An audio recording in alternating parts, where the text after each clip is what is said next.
Regardez ces images. Des terrasses de café, des rues. Elles ont un point commun. Les femmes semblent effacées. Dans certains quartiers populaires, les hommes occupent les lieux et les femmes subissent. Dans cette banlieue parisienne, nous suivons deux militantes de la Brigade des mères. Nadia Remadna et Aziza Saya se battent pour la liberté des femmes dans ces quartiers. Pour nous montrer la réaction des hommes, elles filment dans un bar en caméra cachée. Dès l'entrée, on leur demande pourquoi elles viennent. Madame, on cherche quelqu'un. Un monsieur? Dans ce bar, que des hommes, pas très accueillants. Le mieux, c'est d'attendre dehors. Pourquoi? Ici, il n'y a que des hommes. Bah, c'est pas grave, on vit dans un monde où il y a des hommes et des femmes. Ça vous dérange, vous? Moi, c'est pour vous. Non, pour moi. Là, Le patron du bar n'a pas envie de discuter. D'autres hommes sont choqués de voir ces femmes. je m'en fous, on va se faire discrète, petite dans un coin. Il n'y a que des mecs dans ce café. Et comment c'est normal qu'il n'y a que des mecs? Imagine que tu veux prendre un café avec une cousine, une amie, ta femme. Non? Normal. Elle reste chez elle. Ta cousine, elle reste chez elle. Ah bon? Elle fait ce qu'elle veut, mais pas avec moi. Ben voilà, dans ce café, il n'y a pas de mixité. Est-ce que c'est normal? On est à Sevran, on n'est pas à Paris. Même à Sevran, c'est la France. C'est dans le 93. Et alors, le 80... Et alors? À Paris, c'est des mentalités différentes. C'est comme anglais. Aller dans un bar, ici, c'est braver un interdit pour une femme. Tu fais ça en Arabie Saoudite, tu dis ouais. Mais ça, on est en France. On est en train de dire, ah mais tu te rends compte, il y a des femmes quand même qui ont été dans un café.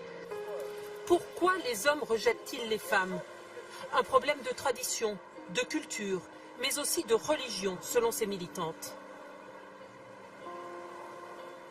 En 2005, quand il y a eu les révoltes des banlieues, on a appelé les grands frères pour calmer les jeunes. Et puis voilà, ce qui dit grand frère, ça veut dire on a exclu déjà la femme, on a exclu la mère, on n'a pas fait appel aux parents, ce qui aurait été plus légitime. En fin de compte, on a donné la place à ces hommes qui aujourd'hui, j'allais pas dominent, mais qui ont pris les quartiers, qui ont pris la place, quoi. L'islam, ils l'ont mixé. Pour moi, l'islam, c'est comme le code pénal maintenant. Et voilà, faut pas faire ça, ça c'est interdit, ça c'est interdit. Tout est interdit, alors qu'on est en France quand même. Et aujourd'hui, je pense que... Pendant l'interview, une voiture s'arrête. Voilà, on peut pas se dire que notre combat est légitime. Les plus jeunes que je connais, mais bon, c'est pas les plus méchants. Une façon d'intimider ces femmes, régulièrement menacées. Elle préfère arrêter l'interview. Dans cette banlieue de Lyon, des femmes semblent s'être résignées.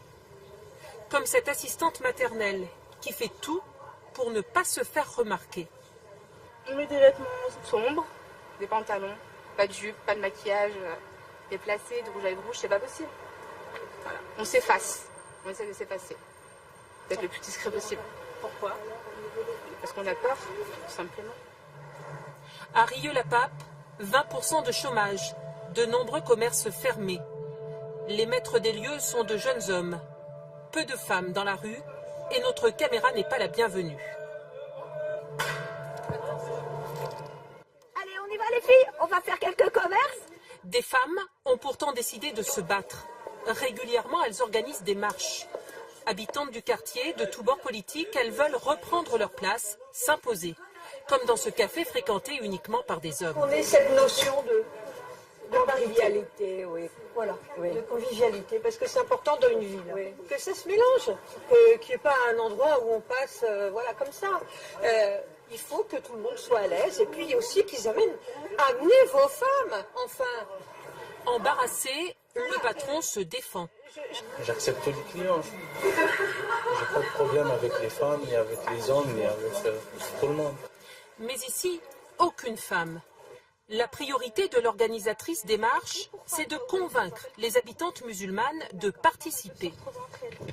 Mais notre but, un petit peu, nous, De mélanger, voilà, ce qu'on aimerait, c'est... Après, il y a les convictions religieuses qui font que la femme, elle peut pas trop se mélanger. Enfin, elle peut pas du tout, même il n'y a pas de mixité, en fait.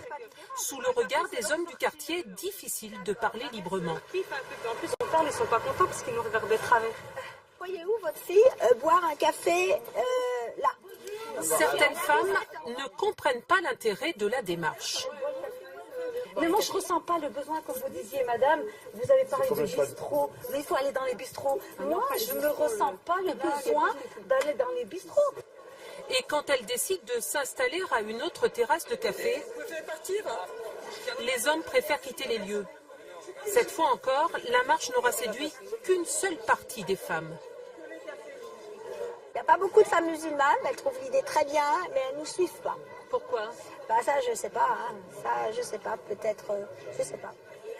Comme à Rieux-la-Pape, des femmes s'organisent un peu partout en France et marchent à la reconquête de l'espace public.